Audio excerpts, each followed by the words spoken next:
Today's micro adventure is brought to us with the assistance of Rogue Brewery. In this event, the Rogue Yosemite Pendleton Woolen Mills edition of a Pale Ale, or a Pendleton Pale Ale, PPA, and Romeo Y Julieta. In this case, we have two Romeo Y Julietas, one of which I am virtually positive is a valid and verified copy of a Romeo Y Julieta, although it is a Toro and it is not of the Habana version. And the other is this Romeo Y Julieta that has sustained some damage. While rotating some cigars, this one fell to a tiled floor and experienced what I can only describe as a chronic injury of the wrapper. It actually bounced twice from its little spill. And in reference to other considerations, this is a cigar that I received from a colleague some time ago, over 10 years ago, and I've had a few of these cigars from this batch that I was given. However, I am a bit curious as to the authenticity of this cigar, whether or not it may be a counterfeit itself.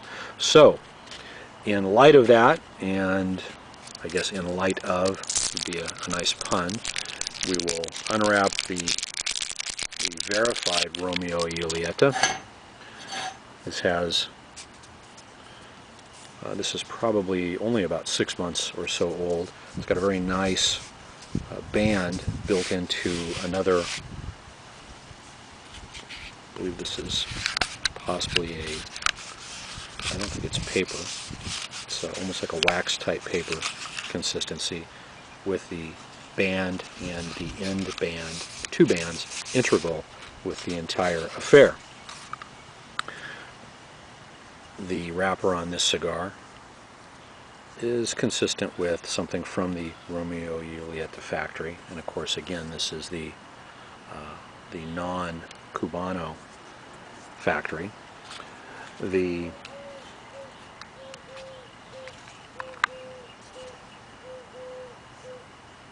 end cap appears to be well done, and then comparing that to the wrapper of this Romeo Y Julieta Churchill, it has a Habana label.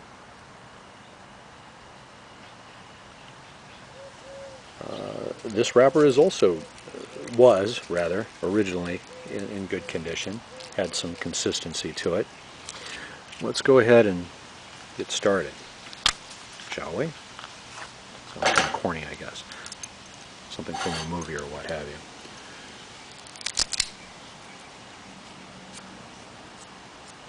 you. Inside the binder and the interior of this Romeo Y Julieta looks nice and consistent, very uniform.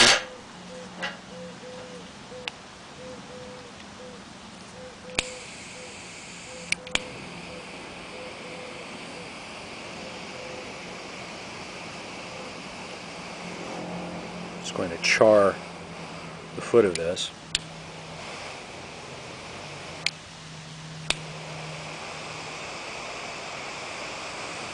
Fortunately, the button on this Brunton becomes a bit hot when lighting larger cigars. Give it a little puff.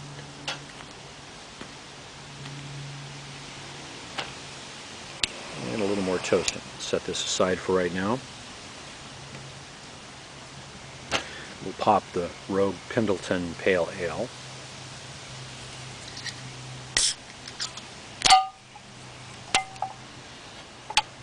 Try not to spill any on either one of the cigars. You might be able to get some backlighting. Oh yeah, very nice consistency on the amber fluid going into the stein, which is a titanium beverage container for beer. Again, the flared ends, or the flared edges of the stein, which Trusty Darwin came up with the terminology during a discussion that we had about this, definitely contains the head of the beer, in this case a beer ale. And as we can see, topping it off, it's rising a good, oh gosh, at least 4 millimeters above the edge, maybe even 5 millimeters above the edge of the stein. So let's get back to our Romeo y Julieta while that settles in a bit, for not to get a nostril full of beverage when I take my first sip. And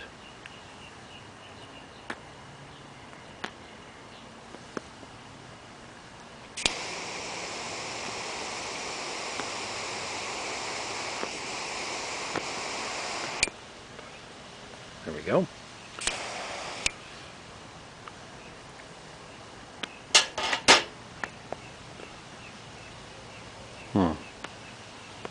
Nicely initiated. The beer has settled down a bit, so we'll take a little sip. Interestingly enough, the beer stein appears to hold almost exactly the 12 fluid ounces of this beer. So here we've done a semi-scientific study of the contents. I believe that we had previously determined that it was an approximate 12-ounce size on the stein. So there we go, verification. Just enough overflow for the initial test sip. So here we go with the clipping of the end, or the head, cap that is, of this Romeo y Julieta. A little bit out of focus. Go back here and see if we can adjust this just a bit. There we go. And now for something a little different. And I just noticed I neglected to add ice to the interior of the stein, which has been my habit to chill it down in the past. There have been a few folks that have tested this stein, not this stein, but a similar identical stein, and they've noticed that apparently by adding a little bit of H2O or ice to the interior of the stein helps to prevent excessive head. Now, in any event, in this case, we've not had excessive head, and I think it's safe to say that that will ride itself out admirably. Now, coming to this Churchill size Romeo y Julieta, I'd like to, well, dissect it, or at the very least deconstruct this. I've made some consideration in how to do that, and you know, by way of full disclosure, this is the very first one that I've ever deconstructed or dissected. I think dissection usually applies to animals for scientific purposes, but in this case, I think we can use just a little bit of liberty. And again, just bear with me fumbling a bit. I think maybe the first thing to do would be to remove the band, and this band does not appear to be glued. There we go. We'll use a trusty SAC Swiss Army knife. So this band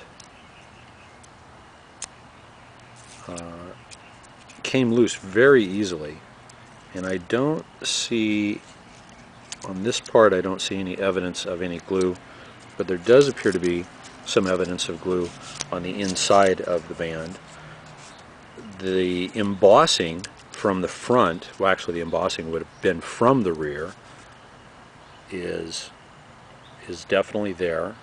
Not sure if it's picking up in the light, but you can see the dotted embossing here and here, along with a bit of a line that matches the embossing on the front, the dots at the near each edge of the band.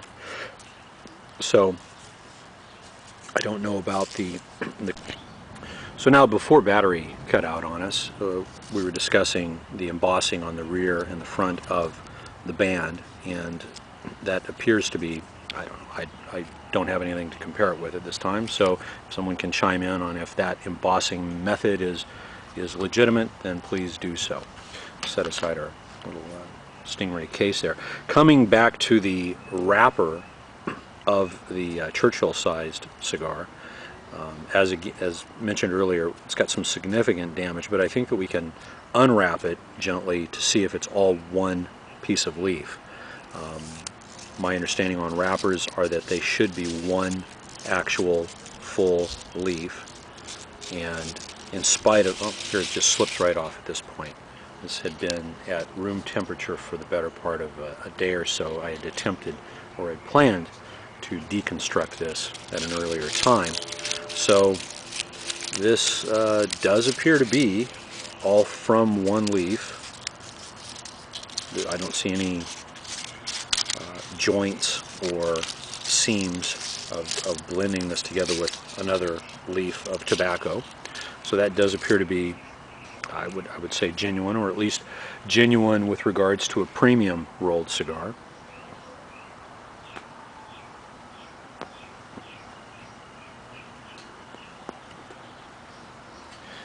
The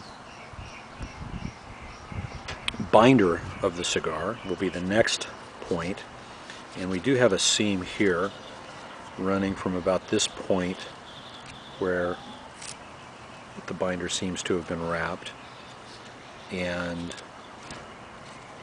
I'm not seeing, there seems to be another central seam here, or at least some discoloration of the binder tobacco. And then of course we've got the filler on the inside, looking a little closely here and here. This has not been clipped, by the way. The cap of the wrapper seems to be a genuine type cap. You can see the 1, 2, 3 edges of the wrapper cap. 1, 2, 3 here, and that seems to be 360 degrees around the edges. Now, it's pulling, I'm going to try to gently pull this apart.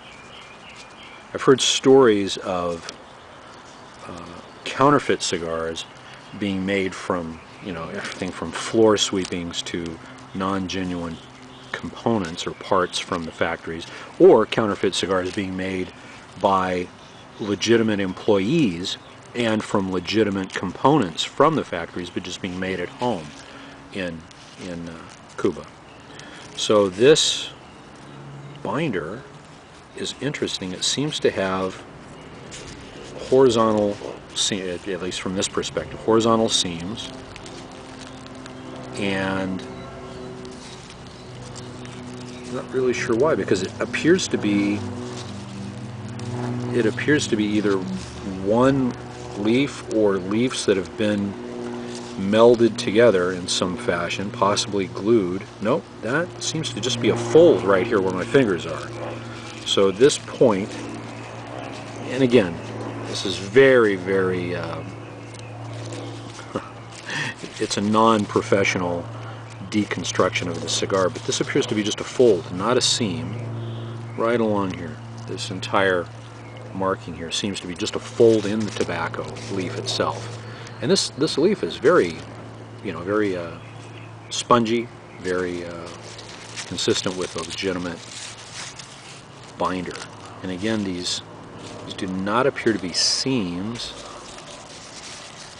They appear to be folds, although they do kind of seem to be a bit of a seam, like maybe some components were fitted together. Here it looks like we've got another one. This is very leathery in texture. Here we go. So pulling apart, just come along with me on this micro adventure. Certainly hope that my old colleague doesn't become upset at this. Well, first of all, the damage when it fell onto the floor, but then second of all, this deconstruction of the cigar. So the binder appears to be overlapped layers from leaves, from full or partial leaves. You can see the cut marks here, the horizontal cut marks. But this does appear to be, yep, this is that's a fold seam. I don't think that that's a melded seam in any way.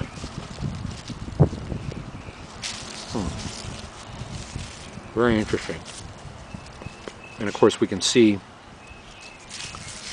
the veins of the leaf that was used for the binder. And here we go again. Overlapping layers. Much like a, well, maybe not much like a Pendleton blanket, which is what this beer is named after, but much like some blankets that might have overlapping layers. Or steels that might have overlapping layers. Get this moved over into the right zone. Okay, now, so the binder continues to unwrap, and I believe we've now come to the filler area, and this might still be some binder, perhaps, or maybe the beginnings, the outer layer of the filler. And originally, you know, again, some input if we ever do one of these again. Originally I was thinking about cutting this on a longitudinal line to open it up, kind of like cracking open an oyster shell or splitting open a log. But I think that I'm just going to pull this apart in a similar fashion, the reverse fashion, if you will, as to how it was constructed. I think that this may be some more. No, I don't think that this is binder. I think that this is actually filler, or the outer layer of some filler.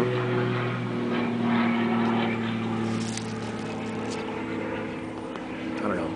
This is terribly interesting to me. I don't know why I'm getting such a fascination with this, but this is, I'm just fascinated by pulling the cigar apart, and a bit saddened, perhaps, that I did not fire it up at an earlier point in its lineage or time. So it's interesting opening up the filler of this cigar. I think that, yeah, we're coming down to the center. This would be the centerpiece. So this is still the center. So we're gradually unwrapping this. I'm going to set this aside here. Keep that in view. And yeah, the filler is just coming apart. It's also very leathery. There are different hues or different shades of tobacco here. There's a little darker, more Maduro-like, a little lighter, more natural light here. But I am not finding any of the horrifying versions of stories of hair or lint or, you know, floor sweepings inside this cigar. And I think, I did.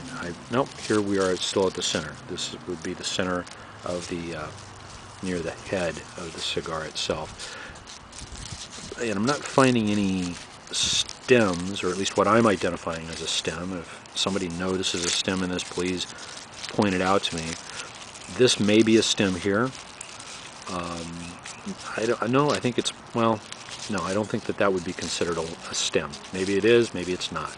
I don't know if this would be consistent with a Havana, a legitimate, non-counterfeit Habano from the Romeo y Julieta factory, but there is a very large vein, almost like a, you know, again, I'm thinking of a stem as being something more at the base, near the stalk of the tobacco leaf or the tobacco plant. But I'm not finding anything. I have not located anything that is alarming me as to the lack of authenticity on this cigar. Let's go back to this other part of the filler, and you know, I apologize that I just keep going on and on, but you know, the Rogue is quite good. This Romeo y Julieta is quite good as well.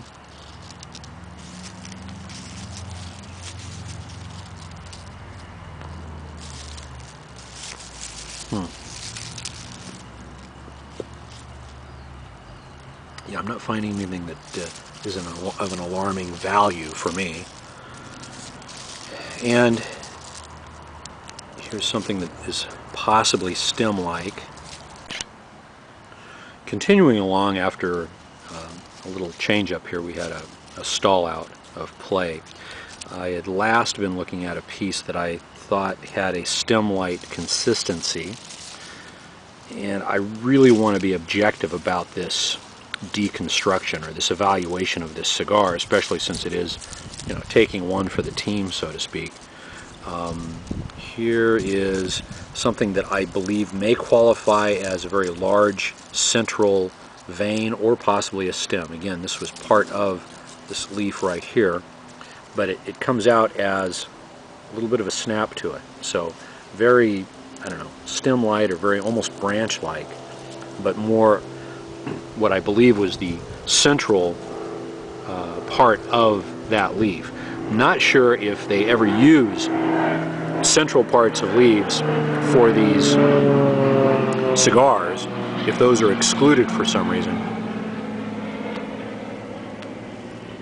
But nonetheless, there are definitely some parts in this cigar, parts of the leaves, that have a more brittle-like feel to them.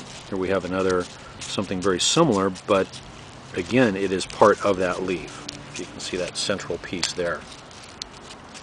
Pulling it loose. Again, very leathery or leather-like consistency of the leaf. It is ripping. Of course, I am pulling on it quite a bit. Here we go back to some of the wrapper material. This is what I believe may be some more binder. Again, just looking to see if there's any stems in here. We get any other material that might reveal itself that should not be in a premium cigar, or much less a Havana cigar, Havana cigar made in Havana. This is that additional part of the center filler, and easy buddy. And I am not finding, again, even on these very tightly folded pieces, I'm not finding any stems, or, well, I keep saying I'm not finding stems, correct me if I'm wrong, but I'm not finding anything that I believe to be an actual stem from the stalk. Here we go with another piece that appears to be integral with the leaf, and it has, easy buddy, so that is, you know, that central, possibly stem-like structure of the center part of a leaf. Let's get back to this part of this filler. Again, I have a feeling I'm going to go all the way down to the paper-like thin structures of this, just to see if there's anything that should not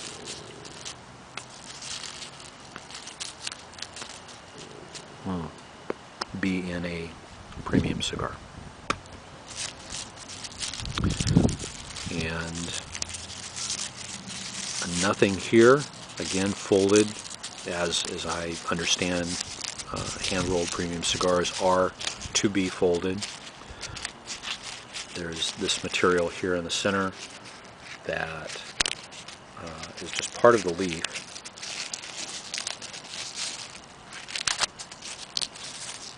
And, you know, something else I guess that's comforting is I haven't had any insects come out yet, or eggs that I can see. Don't know if you would normally be able to see an egg of a tobacco beetle. Coming back to this part of the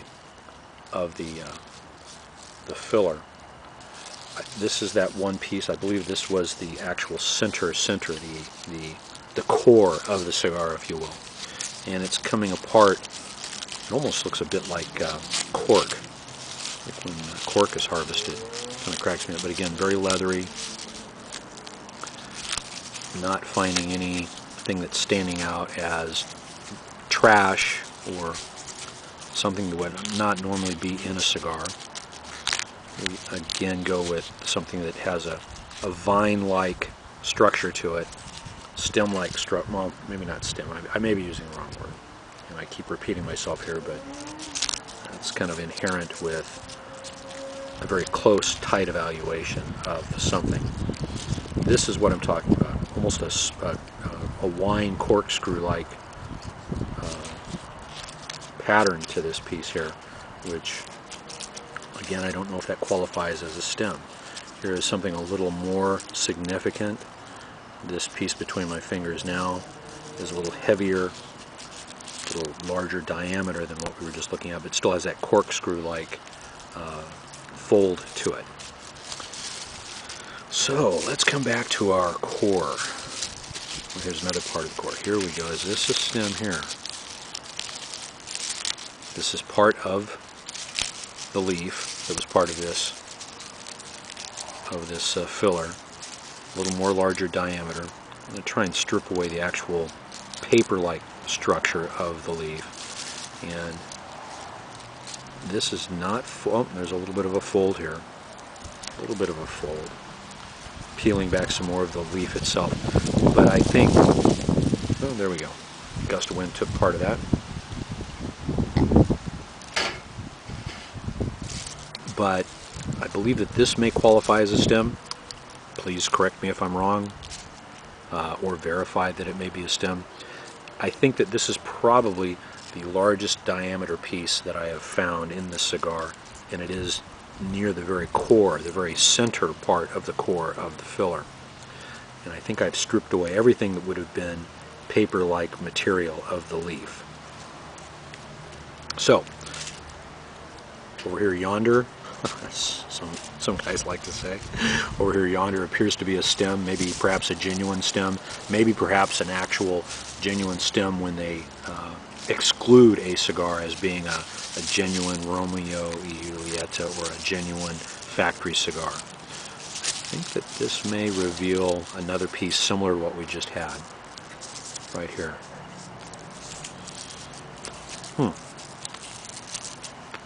I just took note that as I deconstruct this cigar, I am smoking a cigar much like many of the rollers would do at the cigar factories when they're actually rolling the cigar. Sometimes you'll see the rollers enjoying a cigar themselves. So, anyhow, side note.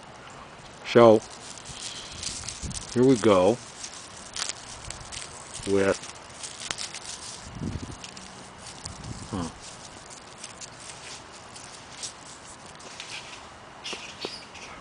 yes, this would qualify as something similar, a similar structure to what we have here. Not quite as large, not quite as large in diameter, but definitely, well, there it kind of dwindles away. It's not as thick as I thought it would be. Not quite as large as this piece right here, but still possibly qualifying as a stem. Checking to see if there's one in here, and I think that my somewhat limited dexterity is sensing that it is also a similar type structure of the leaf. It's just paper type material. Here we go. And I think it's safe to say that it is similar in structure as these two pieces, not quite as large. So coming back to this filler, let's pull this guy apart some more. So here we go. I think that this is another stem. Again, luckily, it's fortuitous that there's no unusual material, trash-like material that's in here. Hair, lint, dirt, a dead cockroach, a dead beetle, a dead fly, something like that. Not finding anything like that in here at this point at all. But a longer, again, I think this would qualify as one of these pieces of material here. Much longer, not quite as this diameter of this piece, but definitely another center part of a leaf. Nothing more here, and without much further ado, let's see about this.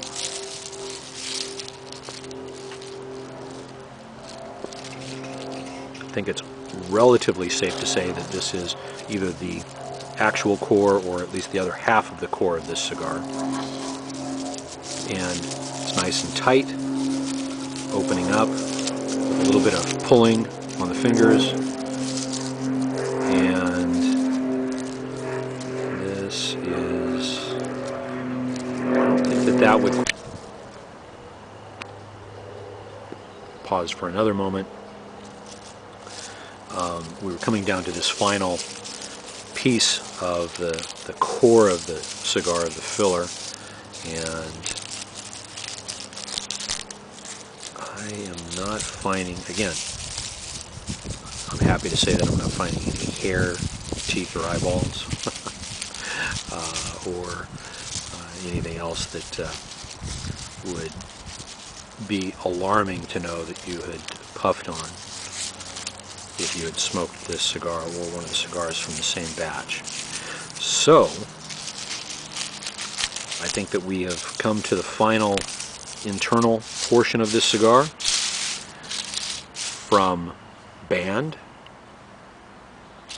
wrapper, binder, and finally to filler. And I don't know. My opinion is, in my very humble opinion, is that it is possibly a counterfeit that was made by someone at the Romeo or from the Romeo y Julieta factory, from their materials. However, here we go. Here's another piece that is probably stem-like in structure. So, putting these 3, 4, 5, 6 pieces together. That, I don't know if that qualifies as inappropriate stems on the inside of a cigar or not. Help us with that. I know the other guys at Gear Challenge would definitely be interested, most of us being cigar smokers. A few of us having access or receiving habanos from time to time, or habanas. You know, and that's another thing. I wonder if habana is the proper vernacular for a true Cubano cigar from the Romeo y Julieta factory. Not too sure about that. In the event, thank you for tagging along on this and participating by way of watching, and we may get at another one of them from the large humidor. Salud.